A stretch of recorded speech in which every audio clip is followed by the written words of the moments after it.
நான் அன்னராஜ், பெருந்தலைவர் மக்கள் கட்சியின் திருவள்ளூர் தெற்கு மாவட்ட தலைவர். நமது ஐயா கர்மவீரர் காமராஜரை பத்தி ஊடகத்துறையை சேர்ந்த முக்தர் மிகவும் ஒரு அருவருக்கத்தக்க ஒரு கருத்தை பதிவிட்டிருக்காரு.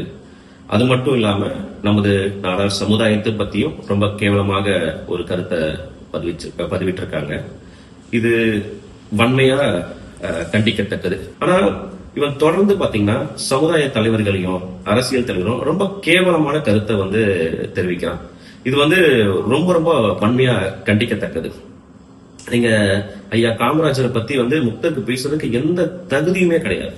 ஏன்னா கொஞ்சம் கூட படிப்பறிவு கிடையாது. படிப்பறிவு கூட அட்லீஸ்ட் யாராவது சொல்றதை கேட்டிருந்தா கூட, சின்ன ஸ்கூல் படிக்கிற குழந்தைங்க கிட்ட காமராஜரை பத்தி கேட்டு தெரிஞ்சிருந்தா கூட அவன் இந்த மாதிரி ஒரு கருத்தை அவன் பேசியிருக்க மாட்டான். ஐயா காமராஜர் எவ்வளவு ஒரு தொலைநோக்கு பார்வையோட எவ்வளவு திட்டங்களை கொண்டு வந்திருக்காரு. அவன் சொல்ற ராஜாஜி ஆட்சி தான் சிறந்த ஆட்சி அப்படின்ற மாதிரி ஒரு கருத்தை சொல்ல அவன் ட்ரை பண்றாங்க. அப்ப ராஜாஜி கொண்டு வந்த குலக்கல்வி திட்டத்தை அவன் ஆதரிக்கிறான்னு அர்த்தம். அப்ப ராஜாஜி கொண்டு வந்த குலக்கல்வி திட்டத்தை தமிழ்நாட்டுல செயல்படுத்தி இருந்தா இப்ப முக்த நீ என்ன பண்ணிருப்ப, உன்னோட குலத்தொழில் என்னன்றதை நீயே யோசிச்சுக்கோ என்ன பண்ணிட்டு இருந்திருப்பேன்னு சொல்லிட்டு. அது மட்டும் இல்லாம காமராஜர் இன்னைக்கு தமிழ்நாடு கல்வியில தலை சிறந்து இருக்குன்னு சொல்லிட்டு நம்ம சொல்லிட்டு இருக்கோம். அதுக்கெல்லாம் முக்கியமான ஒரு வேர் போட்டது யார்? அந்த வேர் போட்டது காமராஜர். அவர் மட்டும் அன்னைக்கு அந்த மத்திய உணவு மிட் டே மீல் கொண்டு வரலன்னா அன்னைக்கு நம்ம சமுதாயத்துல இவ்வளவு அளவுக்கு நமக்கு கல்வி அறிவு வந்திருக்குமா? அவர் எவ்வளவு தொலைமை கூட சிந்திச்சிருக்காருன்னு ஃபர்ஸ்ட் அதை யோசிக்கணும்.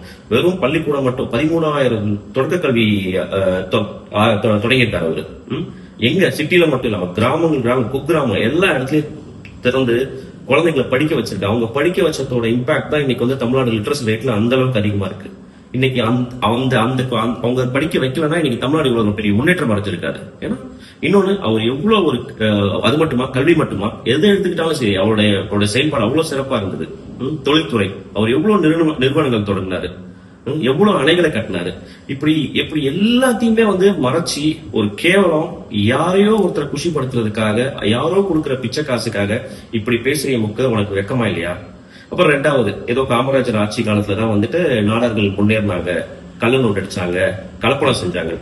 அருவிக்கட்ட முக்தர் முதல்ல தெரிஞ்சுக்கோ, 1921 நாடார்களுக்கு தனி வங்கி இருந்தது. எத்தனை நிறுவனங்கள் சொல்றோம்? தினத்தந்தியா, ஸ்டாண்டர்டு, பொவெண்டோ, காலிமார்க்கு, ஏவிடிடி, இப்படி சொல்லிக்கிட்டே போலாம். அவ்வளவு நிறுவனங்கள் காமராஜருக்கு முன்னாடியே இருந்தது தமிழ்நாட்டுல.